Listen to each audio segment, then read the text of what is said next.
যে আমাদের এই অন্তর্বর্তী সরকারের সময় গণ অভ্যুত্থান পরবর্তী সরকারের সময় যে নির্বাচন কমিশন গঠিত হয়েছে, সেই নির্বাচন কমিশন গণহত্যাকারী ফ্যাসিস্ট আওয়ামী লীগের লোকদেরকে প্রার্থিতা অযোগ্যতা ঘোষণা করতে সম্মতি দিচ্ছে না। তারা বলছে যে এটি নাকি রাজনৈতিক সিদ্ধান্ত।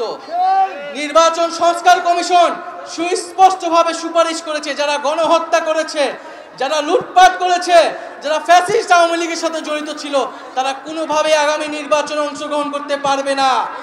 কিন্তু নির্বাচন কমিশন এখনো সেই প্রস্তাবে সম্মত হচ্ছে না। আমরা সন্দেহ প্রকাশ করছি এই নির্বাচন কমিশন কার পারপাস সার্ভ করবে। ভুলে গেলে চলবে না, গণ অভ্যুত্থানের পরে এই নির্বাচন কমিশন গঠিত হয়েছে।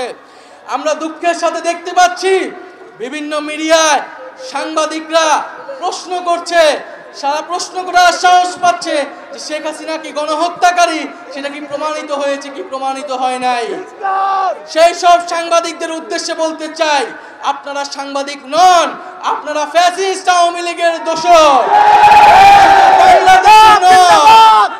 শুধু বাংলাদেশে নয়, পুরা পৃথিবীতে জাতিসংঘের রিপোর্টও স্পষ্টভাবে প্রমাণিত হয়েছে শেখ হাসিনার নির্দেশে, আওয়ামী লীগের নির্দেশে, আওয়ামী লীগের পরিকল্পনায় এই জুলাই আগস্টে গণহত্যা এবং মানবতা বিরোধী হত্যাকাণ্ড সংঘটিত হয়েছে। তাই আজকের এই বিক্ষোভ সমাবেশ থেকে আমরা সুস্পষ্টভাবে বলতে চাই, অতি অবিলম্বে আওয়ামী লীগের যে নিবন্ধন, সেই নিবন্ধন বাতিল করতে হবে। নৌকা মার্কাকে বাংলাদেশ থেকে নিশ্চিহ্ন করে দিতে হবে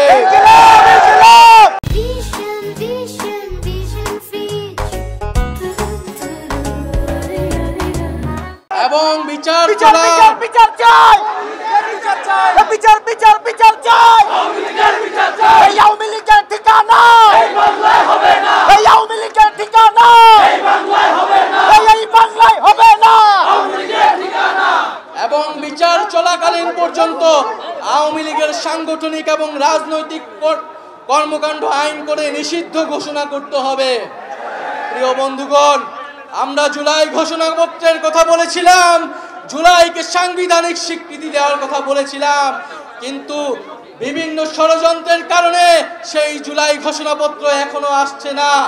ভুলে গেলে চলবে না, এই জুলাই গণ অভ্যুত্থানের ফলেই কিন্তু আজকে বাংলাদেশে যারা রাজনীতি করছে, যারা ক্ষমতায় যাওয়ার স্বপ্ন দেখছে, তারা কিন্তু এই শহীদ পরিবার এবং আহত যোদ্ধাদের আত্মত্যাগের ফলেই স্বপ্ন দেখতে পাচ্ছে।